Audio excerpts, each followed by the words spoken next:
mengenai ESG ini. Baik, terima kasih Mas Ridho. Berarti investasi berbasis ESG ini sepertinya sentimennya mulai positif ya ke depannya. Dan at least dimulai dari kita dulu, walaupun sedikit demi sedikit ya Mas Ridho, kita harus peduli juga akan masa depan yang lebih baik, khususnya berinvestasi yang peduli dengan sekitar. Nah, tadi kan udah membahas ya tentang BNP Paribas Serikahati. Nah, mau tahu kita produk-produk reksadana BNP Paribas Asset Management yang berbasis ESG ini bisa dijelasin nggak, Mas Ridho? Baik, memang kalau kita perhatikan produk-produk reksadana sudah semakin banyak ya yang bertemakan ESG, dan memang untungnya kami BNP Paribas Asset Management di globalnya ya, yang di Prancis pun kita tuh sebetulnya sudah melakukan inisiasi terhadap produk reksadana bertemakan ESG ini, dan itu sudah dilakukan sejak tahun 2002 Mbak. Jadi itu sudah lama sekali dari globalnya kami ya. Dan memang untuk di Indonesia sendiri baru kita mulai implementasikan tuh di tahun 2016. Jadi kami meluncurkan reksadana ESG pertama di Indonesia, yaitu BNP Paribas Cakra Syariah USD. Memang ini reksadananya bertemakan offshore, atau kita investasinya di luar negeri. Jadi memang investasinya dalam bentuk USD bukan rupiah. Dan memang kan kalau di luar negeri ya, sebagaimana kita ketahui ESG itu kan sudah sangat maju ya. Jadi pemilihan emiten dan sebagainya sangat banyak gitu. Nah, Cakra Syariah tadi yang bertemakan ESG itu investasinya di negara maju, yaitu di Amerika, Jepang, Eropa. Kita investasi di sana. Itu tahun 2016.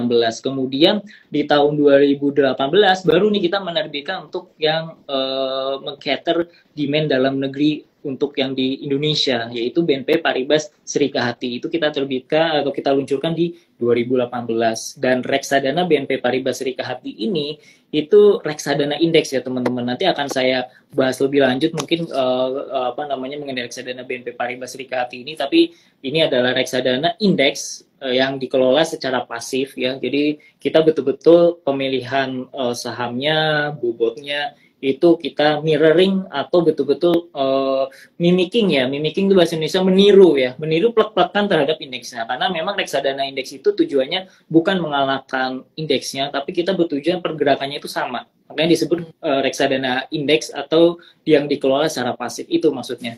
Dan kemudian kita masih melanjutkan lagi menerbitkan produk bertemakan ESG, yaitu BNP Paribas Greater China Equity Syariah USD. Itu memang offshore lagi, investasinya in USD ya. Jadi ini fokus investasinya di Greater China, yaitu China, Hong Kong, Taiwan ya.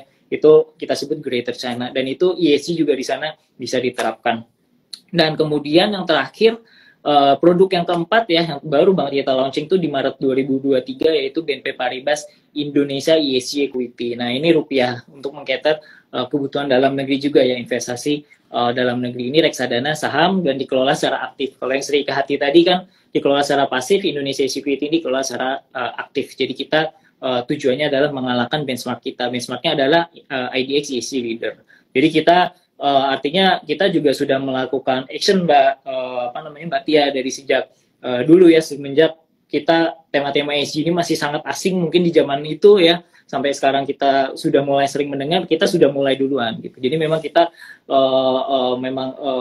dari global kami juga sangat komit ya, bahwa untuk investasi ini untuk keberlangsungan yang lebih lama untuk anak cucu kita, seperti itu. Betul banget.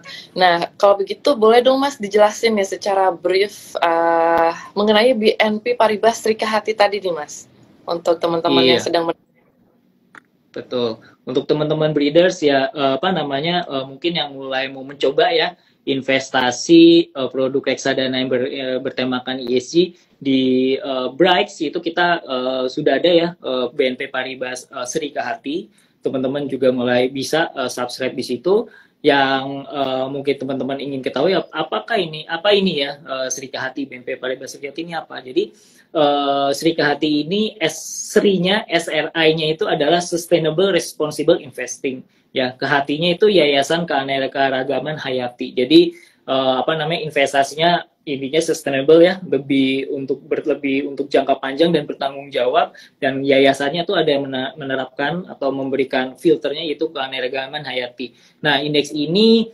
memang sudah dibuat oleh Yayasan Gahati sejak tahun 2009. Jadi sudah sangat lama sebetulnya, dan itu bekerja sama dengan Bursa Efek Indonesia. Nah, secara umum konsepnya sesuai namanya ya tadi, SRI, Sustainable Responsible Investing, itu dia berinvestasi pada emiten ya yang apa namanya, memiliki etika, tentunya memiliki prinsip dan standar yang baik ya, tata kelola yang baik, dan diharapkan secara jangka panjang itu dia sustain gitu ya, dan di saat yang sama juga memiliki kepedulian nih terhadap lingkungan, terhadap sosial, dan juga tata kelolanya seperti itu. Jadi itu yang kita lihat. Jadi artinya sustain dan apakah juga memiliki tujuan jangka panjang yang cukup bagus seperti itu. Itu yang untuk konsep SRI-nya ya, Serikahati. Nah, kemudian ketika kita menerbitkan BNP Paribas Serikahati di 2018 tersebut, memang tujuannya tadi ya, kita mulai yang biasanya kita tadi menerbitkan untuk offshore atau di global, kita ingin mulai untuk di dalam negeri ya. Dan kita lihat memang potensi itu ada memang sejak awal. Kita lihat bahwa tema ESG ini akan menjadi penting dan akan semakin dicari nih oleh investor gitu ya. Jadi kita mulai start BNP Paribas Serikahati. Jadi indeks BNP Paribas Serikahati ini adalah reksadana indeks yang saya sudah sebutkan, dikelola secara pasif. Pergerakannya itu mimicking atau meniru indeksnya. Karena apa? Karena tadi karena ini dikelolanya secara pasif ya. Dia itu pemilihan sahamnya sama, kemudian juga bobotnya sama. Dan bagaimana teman-teman tahu nih apa aja sih dalamnya Serikahati? Karena kan biasanya di fund fact sheet cuma ada 10 gitu ya. Dan di dalam Serikahati ini ada berapa? Ada 25 emiten sebetulnya. Nah, itu teman-teman bisa akses di website IDX, bisa dicek. Yang terbaru, dia baru melakukan evaluasi major, baru ada rebalancing istilahnya ya. 1 Desember udah aktif, teman-teman bisa lihat 25 emitennya siapa saja, bobotnya juga bisa dilihat. Jadi betul-betul transparansi sekali.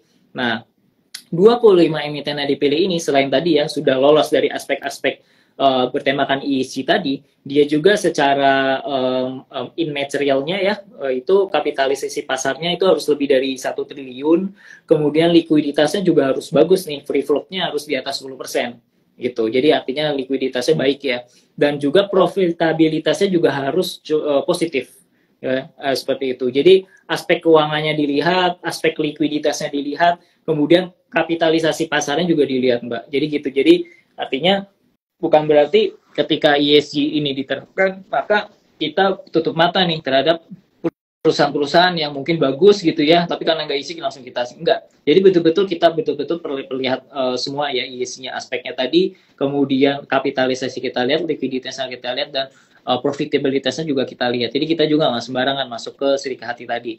Dan kemudian keuntungannya yang sempat saya highlight tadi, teman-teman bisa melihat 25 emitennya apa aja, bobotnya apa aja, berarti itu kan transparansi ya. Jadi tidak ada yang dirahasiakan di BNP Paribas Serikahati. Semua reksadana indeks seperti itu. Sorry.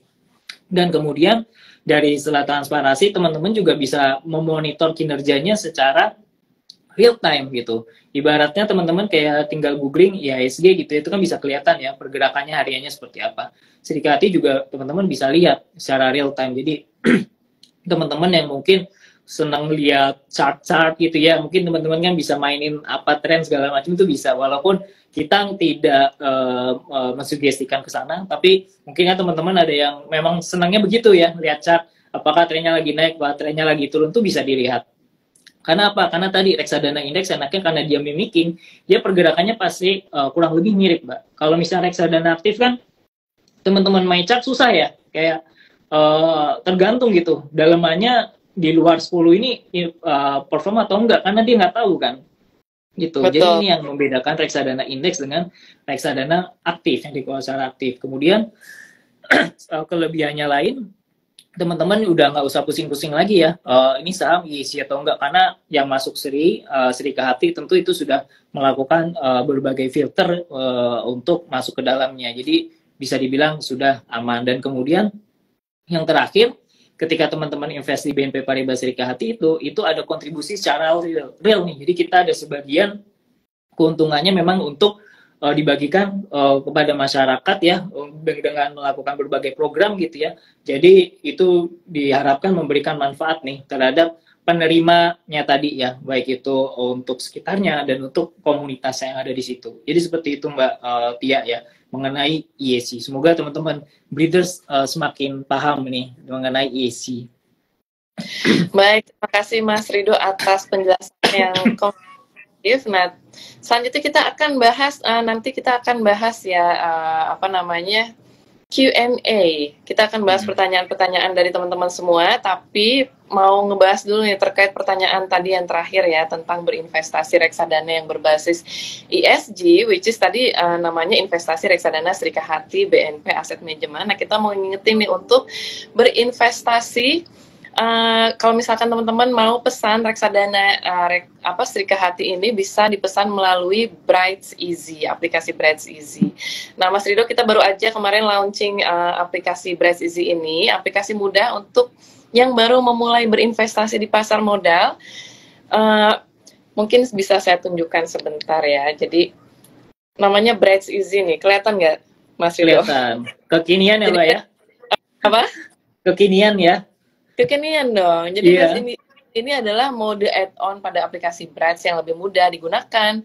Kekinian, simple, khusus diperuntukkan untuk investor pemula atau newbie. Jadi teman-teman sekarang berinvestasi itu mudah banget, udah kayak belanja online. Mas Rido tinggal klik buy and sell. Dan dengan Bright ini teman-teman bisa berinvestasi dengan lebih simple dan jadi lebih mudah ya, tidak hanya dalam berinvestasi reksadana, tapi teman-teman juga bisa belanja saham dan obligasi juga. Kemudahan investasi dalam genggaman for your brighter financial future in easy way. Nah, sekarang ada program juga, promo. Teman-teman kalau misalkan beli reksadana di aplikasi Bright, dapetin cashback senilai 50.000 berupa unit reksadana.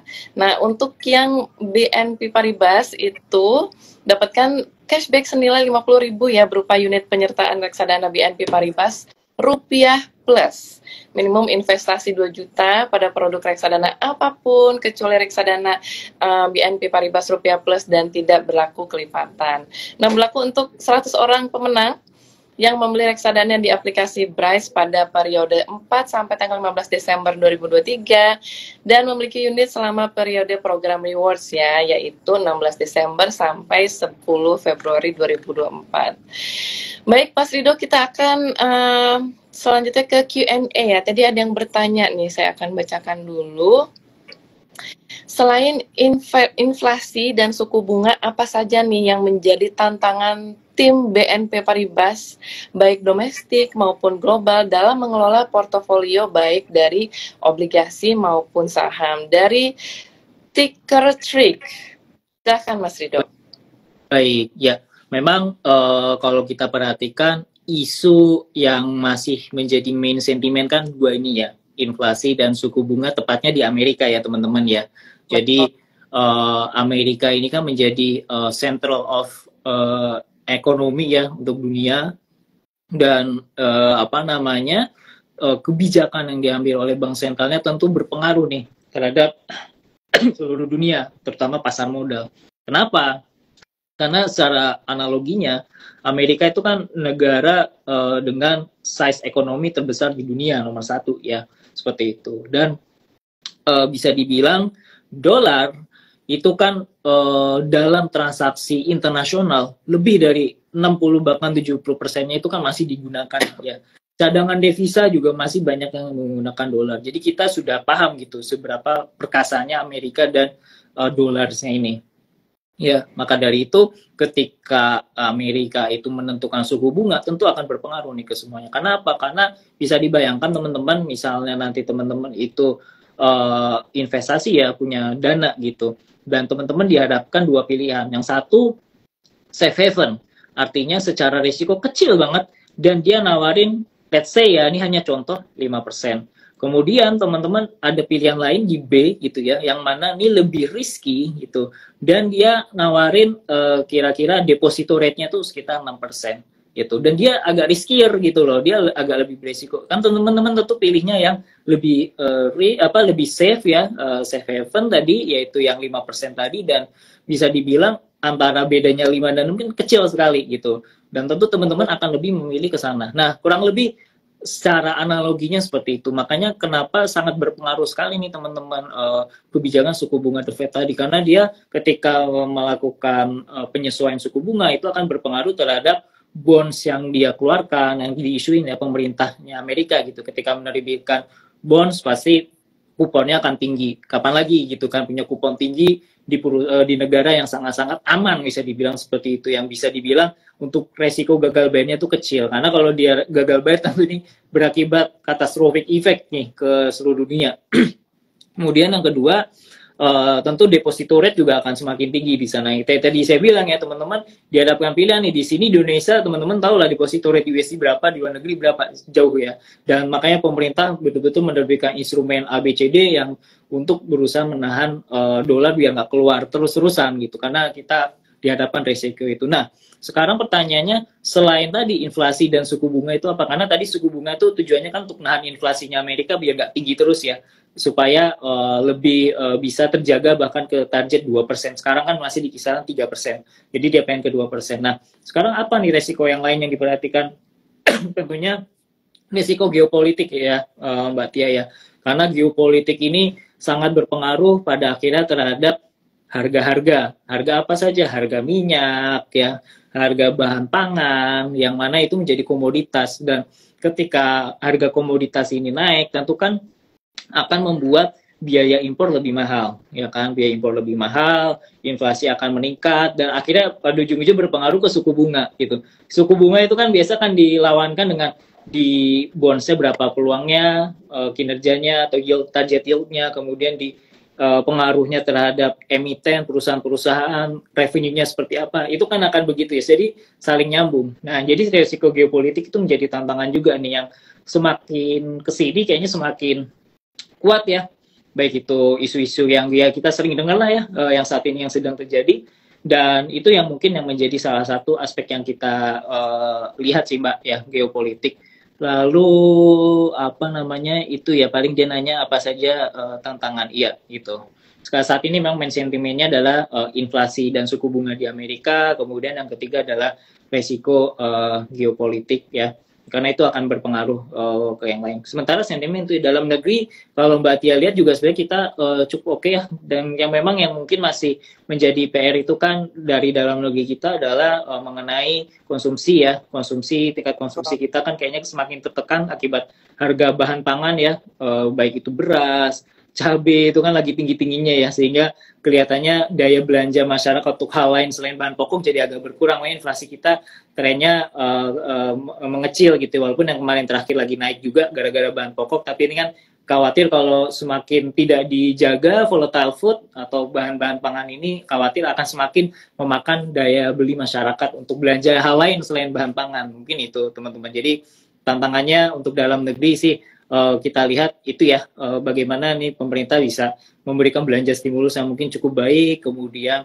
apa namanya, sehingga mendorong pertumbuhan konsumsi masyarakat. Pemilu semua udah pada tahu, kayaknya semua udah ada price in, jadi tinggal menunggu momennya. Dan kemudian yang terakhir sentimen dari luar negeri ya, terutama tadi The Fed ya. Kalau misalnya mereka ternyata tidak segalak sebelumnya, artinya sekarang mungkin suku bunganya udah cukup ya untuk menekan inflasinya, mungkin ini akan memberikan sentimen bagus nih. Mudah-mudahan di Desember ini kan biasanya periode dressing ini ya Pak ya, window dressing gitu ya, jadi diharapkan juga ini memberikan tambahan sentimen. Jadi memang nggak ada yang pasti ya teman-teman ya, teman-teman memang untuk investasi itu susah untuk main momentum. Yang paling bagus memang konsisten ya, mungkin bisa melakukan dollar cost averaging, teman-teman punya dapat bonus ataupun dapat gaji disisihkan atau dialokasikan ya, jangan disisakan baru investasikan, tapi memang disisihkan, ada porsi khusus untuk investasi, jadi sedikit demi sedikit bisa apa namanya, memanfaatkan jadinya ya, momentum apapun yang terjadi itu kalau konsisten kan kita akan dapat di situ, dan juga mengurangi minimalisir risiko volatilitas yang cukup besar kalau main momentum. Jadi